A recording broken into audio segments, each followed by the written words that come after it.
The first thing the Empire noticed about Sol was not the light of its sun, but the scars around it, metallic rings like old sutures in the dark, a geometry of grief. Those rings were not fortifications. They were memorials. They caught the sunrise and threw it back onto the hulls of ships that had never stopped moving, the patient drift of a people who did not forget the cost of learning the sky. Long before the Empire, long before sleek banners draped from 1,000 courts, someone had etched words into a small plate alongside the inner ring's curve. No one aboard the Empire's forward scout could read Old English, but they knew what the plate meant. It meant a hand had reached across time and said, "We are still here." The warning had come during the spring conclave, where distant governors lounged under artificial waterfalls, and the Empress reclined beneath a canopy of silk. The envoy who carried it had been small and gray and old, a creature of the fog worlds on the edge of taste and tide. The guards had not known where to aim their rifles. It had too many joints. Its eyes were black lacquer beads translucent enough that courtiers saw themselves reflected inside. "They are not what you believe," the envoy had said, voice like rain striking leaves. "Your lists say they have limited worlds, few fleets, a broken home. They are dangerous, but not like your dossiers suggest. They are dangerous because they endure." Laughter had roared through the hall, a comforting, familiar violence of sound. The Empress had smiled and turned her head the way predators do when curious. "Everything breaks," she had said. "Everything yields." The envoy had bowed with all four elbows, the gesture of a funeral. Even oceans do not stop them. They grow gills in the dark. When the guards took the envoy away, one of them hissed in fear at the cold wetness that clung where its hands had rested. He could not wash it off. He would never admit that the smell reminded him of tide pools, of limpets refusing to let go of rock despite the entire sea trying to pry them free. But that had been spring. This was the knife cool of imperial autumn, and the Empire was done listening. They came with polite fleets and perfect trajectories, high burn arcs that sparkled along the ecliptic. They held banners in their metadata. They announced their arrival in every language they had cataloged over 1,000 years. No reply came from Earth itself. Clouds curled green and white over continents, wild and uninvited. A network of platforms circled the moon. Lights in the Earth City under Mare Tranquillitatis flickered like candle flame when the Imperial scouts tried to ping them. Human ships did not sit inside neat orbits. They moved in lanes that were almost storms. Each had a name that smelled of salt and iron and grief. Tyne, Marathon, Tigris, Rangiriri. Their hulls were ugly if you had never seen a machine that had to live in hard places. Their engines were old if you had never watched someone make a 7-year burn with a reactor assembled from 1,000,000 salvaged favors. The Empire's first message was simple. It floated out on the clean, bright channel used for new vassals. "Children of Earth, your inclusion benefits you. Your culture is preserved. Your labor is measured. Your hunger is accounted for. Resistance wastes your remaining years. Allow us to carry you, let your suffering be an old story now." The answer, when it finally came, was a voice scraped quiet and resolute by many winters. It was a woman's, crackling with dust and distance. "We will carry ourselves," she said. Her name was Mara Venkaya, but she didn't say it. The Empire learned it later from the library spines aboard a captured human tug. Once they had a name, they searched for her through the luminous froth of Sol's clutter, and found her not on a battle cruiser, but on a rescue ship older than she was, its deck plates soft with feet, its walls layered in handprints and children's drawings. She stood in the mess hall with a hand on the rail, as if feeling the hum of the pumps, as if the heartbeat of a ship could match the heartbeat of a home. The Empire did not like when heroes lived on humble things. It forced them to look away from the perfect, brittle shine of their own ships. The Empire's second message was steel. It was a logistics graph with the taste of iron. Their blockade spread outward from Mars and inward from Saturn, lines of interdiction draped like nets across human routes. They did not target cities, they targeted transit. They were careful. They were clinical. They cut highways and expected the towns to starve. They didn't understand that humanity had far too much practice. When colonies fell silent under other empires, the people of Earth had learned how to keep stories alive in their mouths. When oceans rose and coasts retreated, they had learned how to walk until land came back under their feet. When they ran out of coal, they had built engines that sipped sunlight out of thin air. They learned that a blockade is just a winter with uniforms, and winters end. In the weeks that followed, the empire learned the shapes of human endurance. They tracked slow caravans that were not ships, but tumbling sculptures made of 1,000 bolted-together containers. They saw tugboats pulling asteroids like old shepherds leading stubborn goats. They detected heat signatures in the void where nothing should have been, and when they fired, flocks of sodacan decoys scattered, chattering in microbursts like children at play. The empire tried diplomacy again, and found an answer stitched with gentleness that was not a surrender. "We will not harm your civilians," Mara's voice said over the quiet channel ship's use in emergencies. "We will return your dead. Do not test our patience with your living." The empire found the ship that had transmitted and approached it with weapons powered down, thinking that this was how one properly greeted an emergency vessel. The rescue ship drifted with its bow slanted toward a pale blue earth. Its name read Leviathan in block letters painted by hand.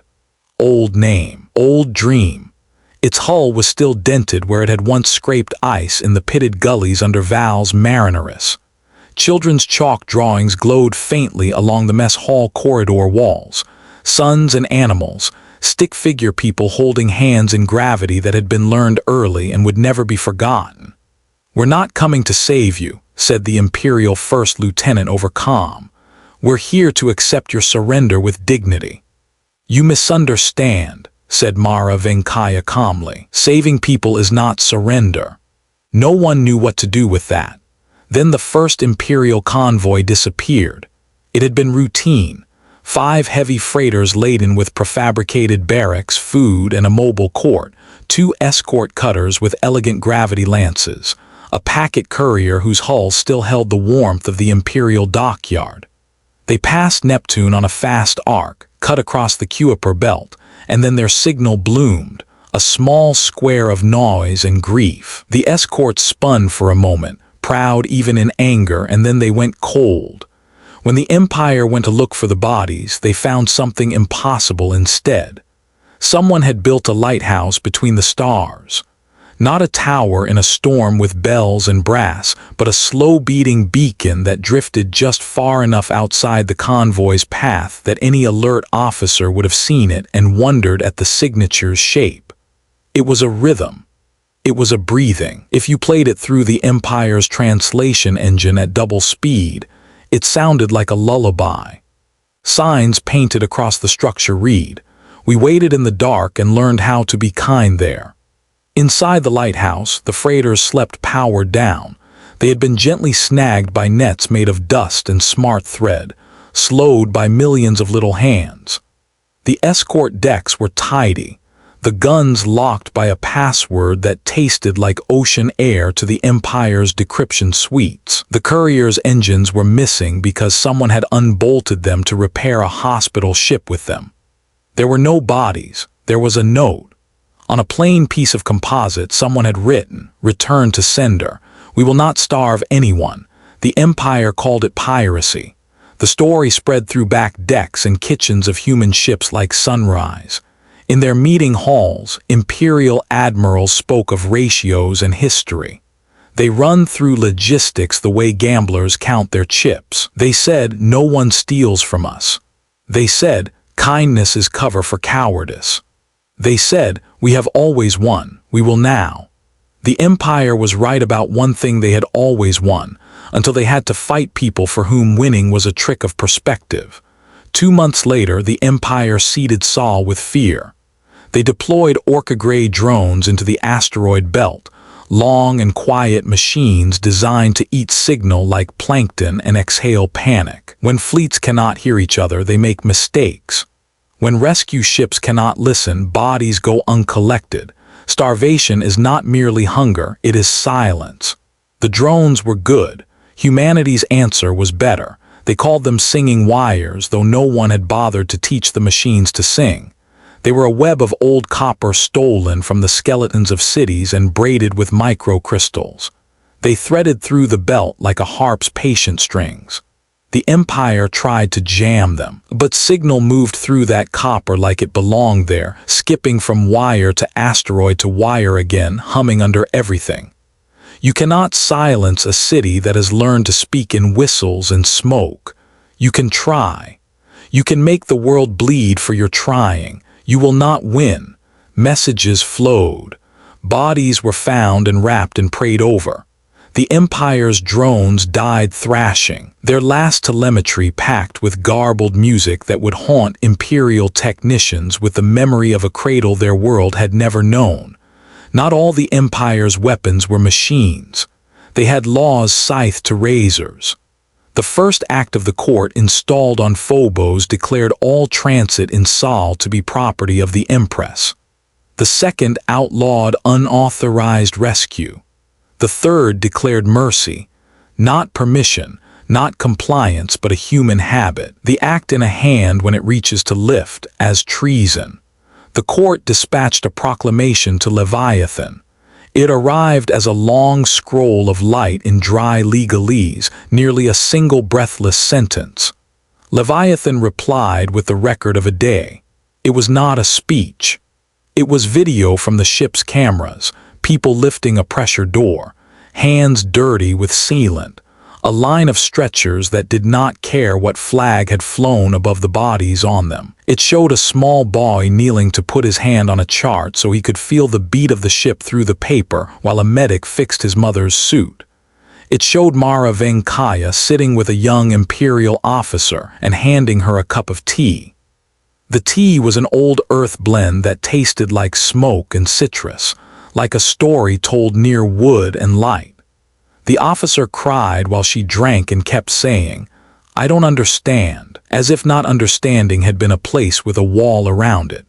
She slept for 12 hours when they finally let her, and when she woke, they gave her a space to stand where no one told her what to do for a small, blessed while. When she left, she carried a small bag with the tea and a blanket. She took off her imperial crest and gave it to a child who wanted something shiny to play with. The camera caught her face for a moment. A person suddenly bare of costumes, trying to find her first language again. The court's decree did not look the same after people watched Leviathan's day. Judges are not immune to tears, though they would burn the world rather than admit it. The Empire opened a new front, memory. They corrupted archives, edited records, planted ghosts in logs until whole years faltered when you tried to look back at them. The idea was simple. A people who can't remember cannot endure. It had worked before on worlds where histories were only words kept in one place, on golden tablets or in songs sung in temples with the roof open to the rain. The Empire had not studied what human children had done in old wars when libraries burned. They had drawn maps on skin. They had hidden books inside floorboards. They had learned one story by heart each and carried it like fire. That mess hall on Leviathan with the chalk drawings. Under the chalk were names and dates and recipes and jokes, and the exact location where an engineer had been when she realized you could use the organic waste stream to color the algae so children would stop being sad about the green water. They wrote like it was breathing. They pressed words into everything. If a plate was smooth enough to hold a spoon, it was smooth enough to hold a poem. If a hull could take paint, it could take a memory. The Empire tried not to see it. The Empire had an entire doctrine of not seeing. It had turned away from swamps and from slums and from the slow, patient way poor people teach themselves miracles. It tried to stare only at the numbers, but you cannot blockade chalk.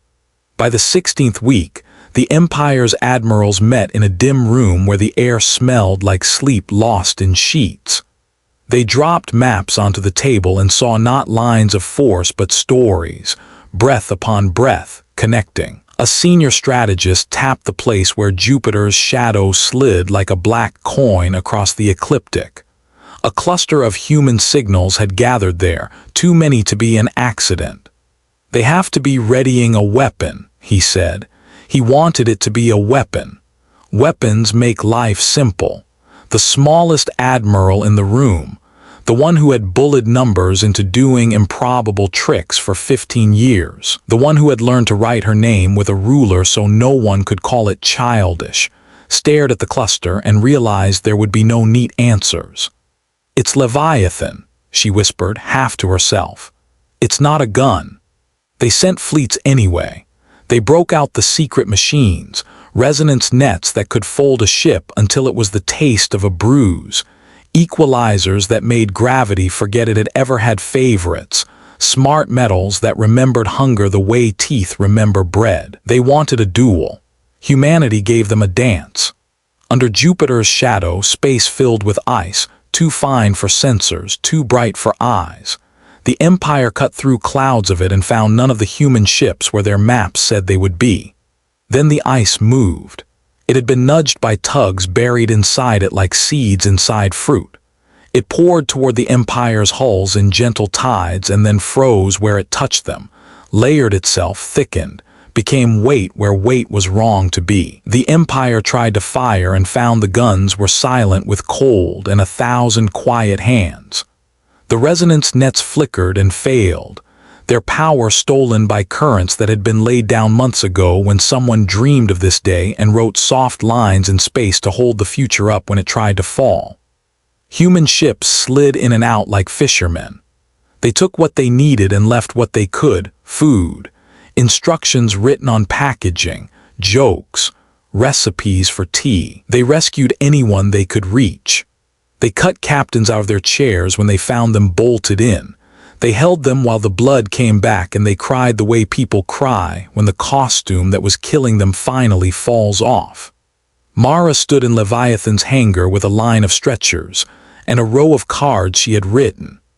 Each card had a name when she could find it, and a story when someone had told it to her, and a promise when she could honestly make one. She put one card into the belt of every rescued Imperial she could reach, and when she ran out, used recycled labels, used old library book cards that still smelled like glue and thumbprint ink. "Who are you?" someone asked her softly, a young Imperial with hair shaved to regulation fuzz and a boy's bewilderment in his eyes. "An answer," she said, a little tired. "Not the one you were promised." Outside, the battle the Empire had expected dissolved like salt in warm water. There were no clean victors, no planets broken neatly in half on the news. On 1,000 back channels, people sent notes to each other that said, quietly, "Who are we if they refuse to be our enemy?" The Empire fought harder. It is sometimes the last kindness a cruel society does its people. It drives them to doubt. Doubt is a door. Sometimes inside there is a friend. Sometimes there is only a mirror. Sometimes there is a cup of tea and your hand shaking. The Empress signed a final order. It flickered through the Empire's torus of relays and reached a fleet whose commander had never slept through an entire night, but who still made sure his crew ate before he did. The order said, "Make them stop." Ego said, "Make them kneel." He read, and then he thought of the envoy in spring with fog on its skin, whispering about gills, about how even oceans do not stop certain kinds of people. He didn't wonder what Mara's taste in his mouth would be if turned to a terminal's password. He wondered what his name would taste like if he had to say it without the Empire's aftertaste. He still ordered the attack.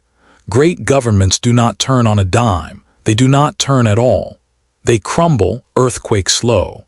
The Empire would take years to die, and in its dying breaths it would still bite.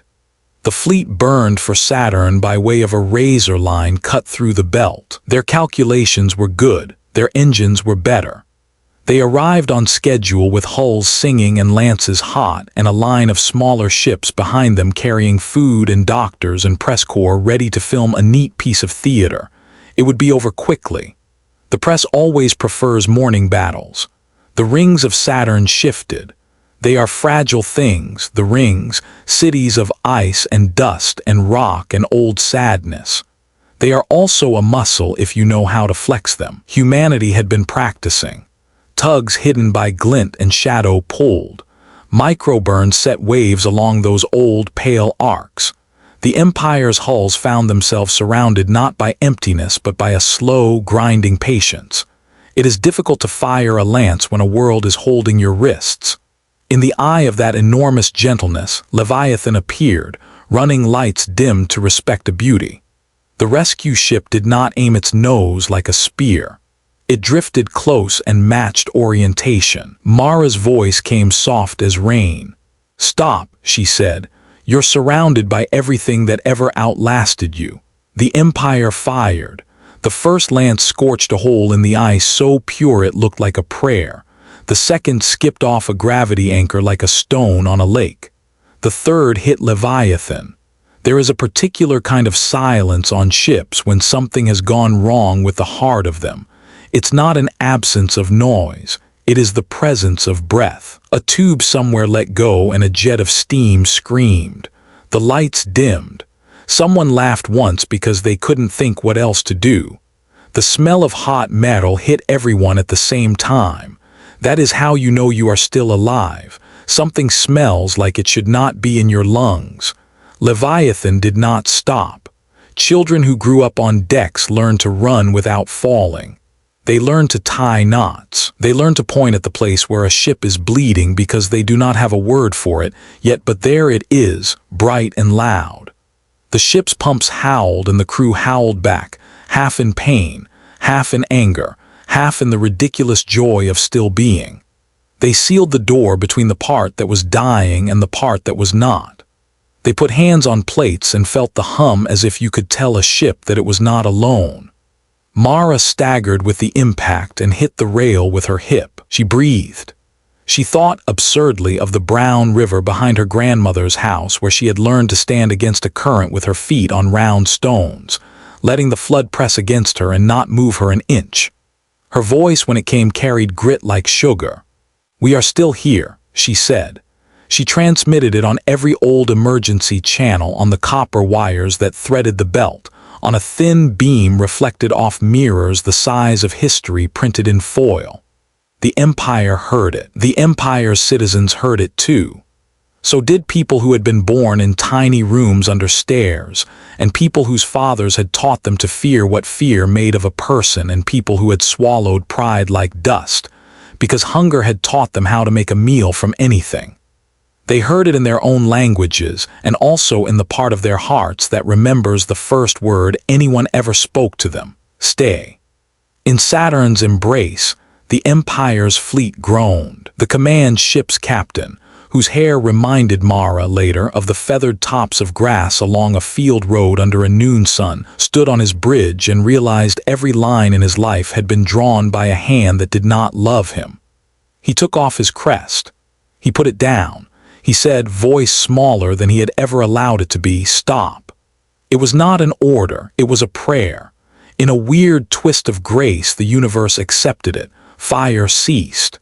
The rings shivered. Leviathan drifted a little and then found her center again, and hummed like a great old thing that knew its business and would not die, because today was not the day someone had scheduled for that. On Phobos, the court convened, looked at their own faces in the black surface of a legal instrument and found them wanting. They issued one more decree: negotiation. It tasted like ash between their teeth. They hated that taste and also the relief of it, quiet and secret. Even judges who serve machines can wake to find a heart under their robes. Human ships transported Imperial wounded to Leviathan. Imperial cooks came aboard and learned the rhythm of the mess line, how to hold a tray and a stranger's gaze at the same time, how to say eat, like it mattered that someone did. Cargo haulers unloaded crates full of smart metal cuffs and loaded crates full of blankets that smelled faintly of soap. Children wandered the corridors like honest spies. A girl from Ceres taught an imperial midshipman how to braid hair. He cried. She said, "It's okay," with the serene cruelty of a child who knows she's going to be fine and can therefore hand out mercy without losing any. A pale, trembling emissary arrived by shuttle to stand in Leviathan's mess hall with the chalk drawings. It was gray-skinned and jointed at wrong angles and smelled like a fog world the Empire had forgotten to tax. One of Leviathan's engineers recognized the shape of its eyes and put her hand over her mouth because there are some moments where you know you are meeting a story, not a person. Mara nodded once. "You tried to warn them," she said. The emissary folded its 4 elbows. It wept. It made no sound when it did. Its tears hit the metal floor and dried into salt. It said, "I told them you grow gills in the dark." Mara laughed, a soft miracle after all the hours. "We don't," she said. "We drown and then we kick until we find mud. But thank you." The Empire began to learn. They learned that humans did not fight like wolves and they did not fight like knives. They fought like bridges and bread ovens and someone coming home late and still stopping to check a neighbor's window because the light looked wrong. They learned humanity would rather rescue than conquer, not because they were weak, but because they had finally won the hardest war anyone can fight. The one against the part of yourself that finds it easier to break than to build. It did not happen at once. Nothing important does. Plundered mines kept turning. Courts kept writing laws that made mercy illegal. Commodores still signed orders and then woke at night with their palms pressed together at their throats, trying to keep the feeling of that tea in their hands. The world moved slow and hurt. It also moved. Concessions came, lane by lane. A gate opened near Ceres. An audit shuttered the slave bay under an imperial dock. The Empress did not let anyone see what her face did when she woke to a recording of Leviathan's day and saw a girl's chalk drawings of dogs on a wall and realized there were creatures that would never obey a law against joy. Her silence after lasted weeks. The palace ached with it. Courtiers spoke more quietly as if someone dreaming nearby might wake and change the weather. Mara took Leviathan out past Neptune and met a caravan of ships stitched together like quilts. They had no guns. They had stoves and buckets and pipes. They had an organ someone had built out of vacuum cleaner parts. It worked. The sound made a joke of physics. People laughed until they hurt, and then they slept without nightmares for the first time in months. Mara let herself sleep sitting up, her hand touching the deck. She dreamed of the river behind her grandmother's house again. The stones were slick under her feet. The water pressed her shins and tried to move her, and she did not move. The sky was gray and kind. Someone woke her, a runner with a paper note, because paper does not fail the way electronics do when a certain kind of quiet weapon ripples space like a bad mood. She took the note, unfolded it, smiled. It was a list of names. It was the living. One more morning counted like a victory. Later, the Empire's second wave arrived, young men and women whose entire fantasies had been built on fire discipline and honor and the way your voice sounds when you are obeyed. They had never seen a barn. They had never been in a room with a newborn. They had spent their whole lives clothed in artificial light. They came to kill. They left carrying loaves and blankets and books. That sounded too easy when the story was told. It was not. It was terrifying. Mercy is the most dangerous weapon anyone ever invented. It makes those who wield it vulnerable. It can be betrayed. It can be used against you. But someone has to do it first. Someone has to prove that a hand extended is not a trap, or else the world becomes nothing but traps. Leviathan bled 3 more times. She wore her wounds proudly and unpainted. Children asked to touch the scars and were allowed, gently, with a warning about edges. Engineers named seams like they were friendly animals. The ship learned to creak in sympathy when crew were sad. Someone made a string of paper cranes and hung them in the mess until the drafts made them dance. The cranes watched everyone. They were better and quieter than guards. On earth, under clouds that refused to obey tidiness, someone wrote a new promise onto the memorial ring in paint the color of fresh leaves. It reads simply, "We do not leave people behind." An imperial captain read those words from orbit and went to his bunk and lay on his back and saw, for one blinding instant, the face of the woman who had taught him to read. She had held his hand with hers, and hers had been roughened by a life the Empire had demanded from her. He did not cry then, not on the bunk. He went to the washroom, turned on the water and let it run, and under that honest sound he wept quietly into his cupped hands. When he returned to the bridge, he asked for tea. On the Empire's old fog world near the edge of taste and tide, the little envoy, now older still, walked along the shore and watched small crabs make houses out of whatever washed up. It laughed. It cried. It whispered to the crabs about a ship called Leviathan and a woman who had learned to stand against rivers and never forgot how. The envoy died before the Empire fell. That was fine. You do not get to see everything you help build. That is not the point. In the palace, the Empress, whose hands had never once lifted a thing heavier than a stylus, invited Mythic to speak.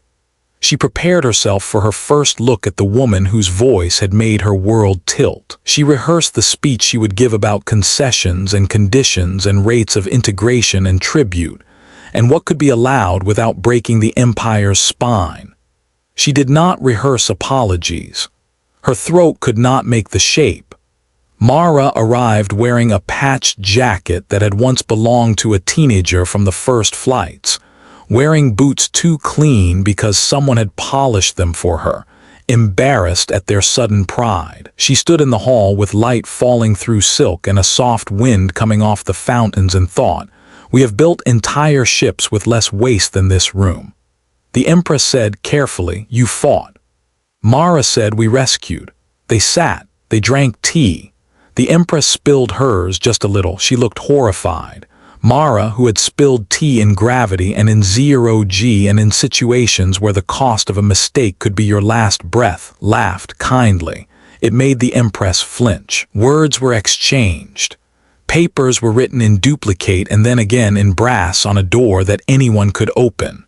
Space lanes were restituted, unblocked, because it had become impossible to pretend that they belonged to anyone but the people who walked them. The court on Phobos was moved to a farm on Earth and told to hoe corn for a while until they remembered what law was for. It worked. The judges discovered that sweat made their opinions less ornate and more useful. The Empire did not dissolve. It softened.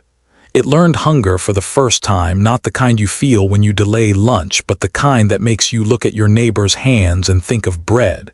It learned to ask. It learned to say when it could bear to, "I was wrong." It learned slowly, mercilessly, joy. Leviathan continued to sail. Children grew up and left.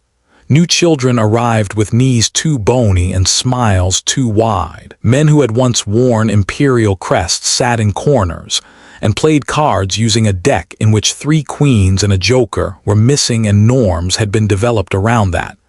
Don't ask questions you do not want answers to. Carry the ghost suits and pass. Forgive the person who draws the empty card and pretends they mean it. The little envoy's people visited and left behind recipes that required rainwater at a particular stage of its fall. The cooks learned. The food tasted like finding a friend after a storm. People cried. Someone tattooed a wave on their arm and wrote under it, "Gills in case." Mythic grew older. Her hair went silver in the way that lets a child trust you without knowing why. She slept often with her hand on the deck. She carried with her a small stack of the cards she had written during the battle in Saturn's rings, fingers remembering the exact pressure of someone else's fear. She was the person who had told thousands of people where to stand and when to run long enough that she would always look for doors even inside dreams. She did not become a statue.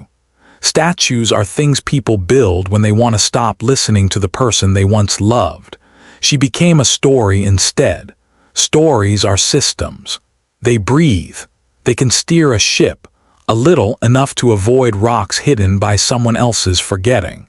On a quiet morning, long after the last imperial banner had been redecorated with something kinder, long after the court had learned the names of the people in their disability payments, and never again called them cases, long after the palace had been made into a school where people learned to read their names without rulers, Mara walked to the mess hall and found a child drawing on the wall where chalk drawings had once begun.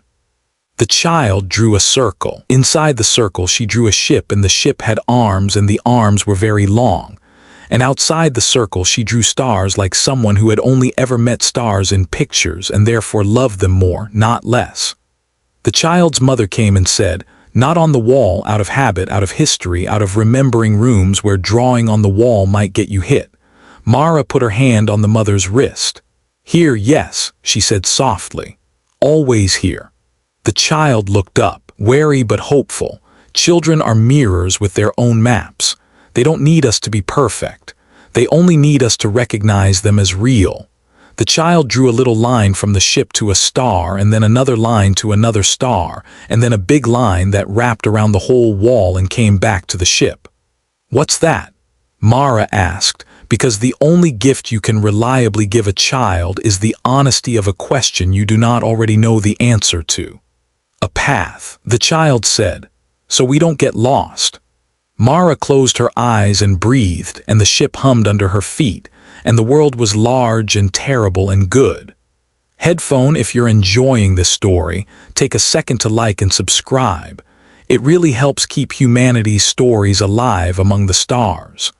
On the fog world at the edge, old fishermen taught imperial cadets how to read currents by watching the way foam moved around rocks. In the belly of an empire that had quieted and learned, a woman whose hands had never lifted anything heavier than a stylus lifted a crate and set it gently on a counter.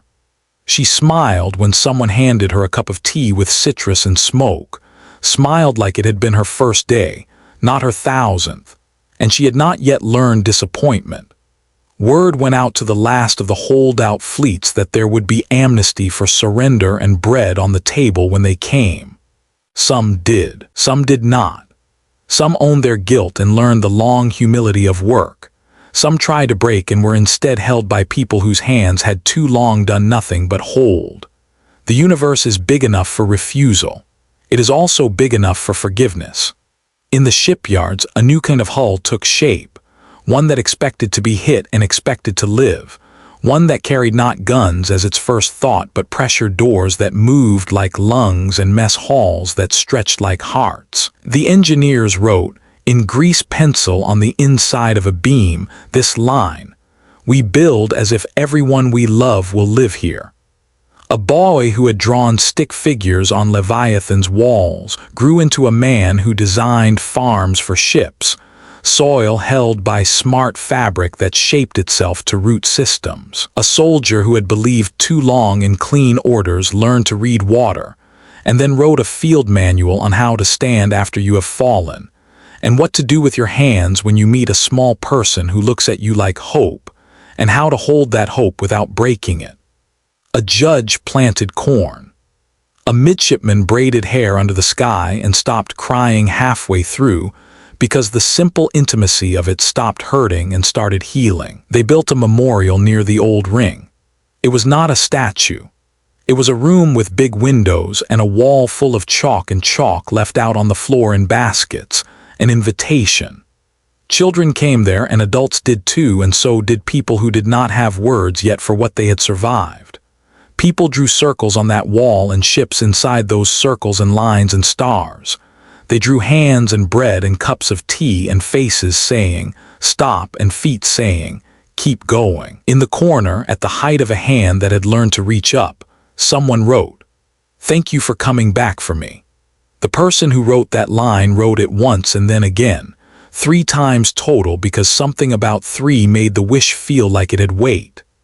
Leviathan returned to Saturn sometimes and laid its old, stubborn hull against a view that had once been the sharpened edge of a battle, and watched the rings turn until you forgot they were not moving at all. People stood at the observation window and kissed and fought and prayed and taught toddlers to stand on the low rail and lift their arms like birds while a parent's hand held their shirt, not letting it be a lesson in falling. Mara watched too and let herself be one more human in a room full of breathing. She had learned how to be small. That is the hardest skill to acquire for anyone who has had power. She kept her cards in her pocket. Sometimes she took one out and read it and then put it back.